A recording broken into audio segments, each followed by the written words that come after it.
Ladies and gentlemen, we do thank you very much for your attention, and now we invite you to sit back, relax, and enjoy. Welcome to our top travel destinations. I am your host, Kevin Flanagan.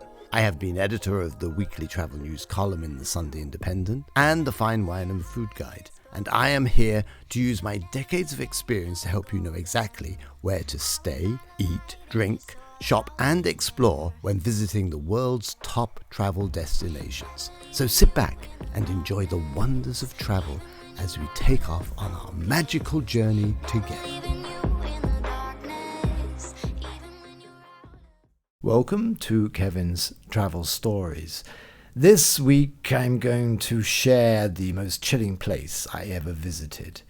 I believe that places retain an echo of events that have gone before, like a quantum shadow that goes across time and space. And if you go to these places, either sacred or profane, you can actually pick up with your antennae, if you're quiet enough and looking out for it, you will pick up a sense of the past. This happened to me at Auschwitz, it happened to me at the killing fields in Cambodia, and it also happened on a better sense in Angkor Wat, that amazing temple in the northern Cambodian jungle, where the Buddha really seems to have his presence and where one can be lifted up as well as depressed, as what happens when you go to the killing fields.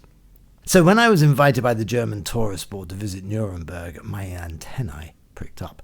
I knew I would have to visit the place that Adolf Hitler was literally deified in. A strange side note.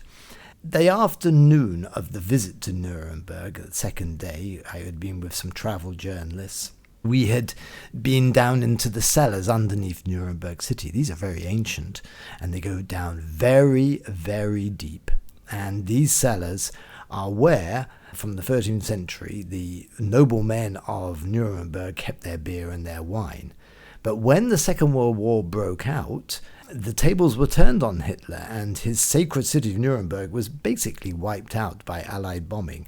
And the locals had to take refuge in these cellars, often in the dark, often with bombs raining down.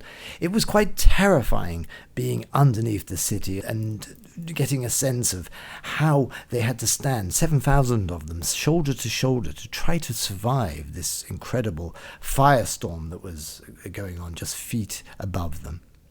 So it was quite interesting for me to go on this journey to find the place that in 1933 to 1938, Hitler had enjoyed incredible public support from the citizens of Nuremberg, as well as Germany as a whole.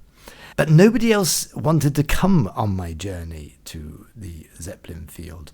They didn't quite get what I was looking for, so I had to make my way there by myself. I eventually got the help of an intern from the tourist board who sort of took pity on me. She said, well, if you really want to go, not many people go to the Zeppelin Field, but I'll take you there. We got a tram, I think line 8 from Nuremberg city centre. If you want to find it yourself, you can get a tram. I think the Deutschen Teich is the tram stop. It stops near the Deutschen Teich Lake and the Congress Hall. In fact, there's this whole area of Nazi memorabilia, all created by Hitler and Albert Speer, his architect henchman, to impress and stun the people. But finding the Zeppelin Field is not that easy. When we got off, we were faced with this huge complex, which has actually gone into a state of disrepair. The first thing you come across is the Reichspartikelland project. This was this incredible building, the Congress Hall, where the Nazi Party were gathered. It was designed to be larger than the Colosseum. Nothing the Nazis did could be outdone by anything in history. It is an oppressive, grandiose building which was never completed. So passing that, it's almost like a foreign object has landed from the skies in the middle of this wasteland. Then you hit this great road, the Grossstrasse. This leads from the Congress Hall to the Zeppelin Field, and my poor intern, she was hurrying along trying to find the Zeppelin Field, which wasn't really that well marked. And it took us a good half hour to walk down these huge roadways that had once been filled with tens, if not hundreds of thousands of Nazi stormtroopers making their way to the rallies that Hitler would then address from this incredible podium. And anybody interested, just click on Triumph of the Will or any of the YouTube videos of Hitler in Nuremberg and you will see it. It's a pretty remarkable sight.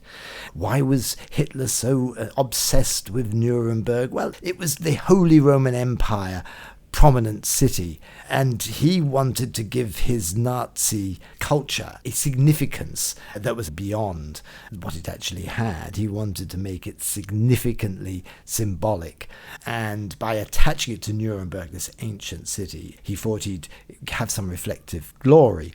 The National Socialist Party was born in Nuremberg to a large extent and hosted the first Nazi Congress in 1923. And the Nuremberg laws, the infamous laws that made Jews non-citizens, were carried out here. So this was the place Hitler chose to start his Nazi Nuremberg rallies, starting in 1927. And he told Albert Speer to create this incredible land. Now it still exists. So we'd been on the road now for a good hour and a half trying to find the Zeppelin Field, and eventually at the end of this massive road there was this area that was covered in barbed wire, and I had a sense, the hairs on the back of my neck started to rise, and sure enough we went down the side and came to an opening, and there was the Zeppelin Field. Now, when you look at the archives from the past, this is such a big field. It had over 200,000 people gather there because it had these huge balconies, both at the back with the Nazi swastika and all around the side. Now, these were destroyed in the war. And what you have left with is just the guts of the Zeppelin Field. But the podium where Adolf Hitler addressed his masses is still there, and this is what drew me like a magnet. It's bizarre, in fact, dear listener, because the Zeppelin Field is now used for pop concerts, believe it or not, and for bike racing, which is a big thing in Germany. And as I made my way towards this podium, feeling my heart beating in my chest, bikes were roaring up and down, skidding, doing wheelies. It was sort of strangely bizarre, the way that the ghosts of the past had almost been ignored by the inhabitants of the present. So there I stood, exactly in front of the podium. 50 meters away is where Adolf Hitler had stood. And given his speeches, while the 200,000 roared on their appreciation and committed to him in blood oaths, which would, of course, shake the world to its core and see the death of over 60 million people. I took a pause and I tried to quiet myself because I knew that if I really listened, maybe I would get a sense of what had happened here and what had led to this apocalypse. And sure enough, there was a nice gentle breeze, and suddenly the sun shone from behind a cloud, and then I got it. I could almost see side on this small man, this Austrian man, who turned the world upside down. I could almost sense his presence. I could almost see the thousands marching towards him, saluting the Heil Hitler. And then I could almost feel the radiation of what he was about, which was to destroy an entire subculture of human life, to destroy the Jews and to turn the world upside down, which he successfully did. And something struck me most forcibly in that moment. I was taken back to the streets of 1938 in Nuremberg, the ancient medieval city, where everybody decked their homes with swastikas, and Hitler came up in his Mercedes-Benz and took the Heil Hitler salute, and the place went bananas, bonkers, with adoration for this man. And I just wondered for a moment, move on from 1938 to 1945, as the bombs in 1 hour razed 98% of Nuremberg to ash, and they quivered in the cellars that I'd stood in just hours before. What were they thinking? But overall, it was this real sense of a chill at just getting an inkling of the power of this man and his imprint, which I believe you could almost sense over time and space, just touching, just knowing how he changed things. It was a chilling moment for me. It was a sobering moment, because more Hitlers come, and we salute them, and we doff our caps. But the worst thing we do is we give up our own will to that of the leader, the Fuhrer, the master.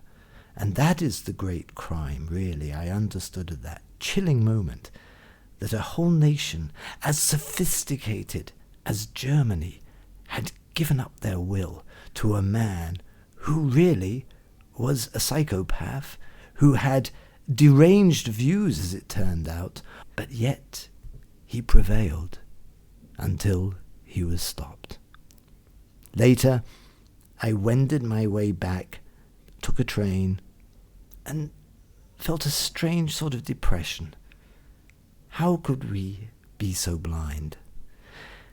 And I understood that travel can give us these extraordinary insights when we visit places of significance. When I arrived back, my journalist colleague said, "Oh, how did you get on with that Hitler fella?" And it was all forgot. Nobody was really interested.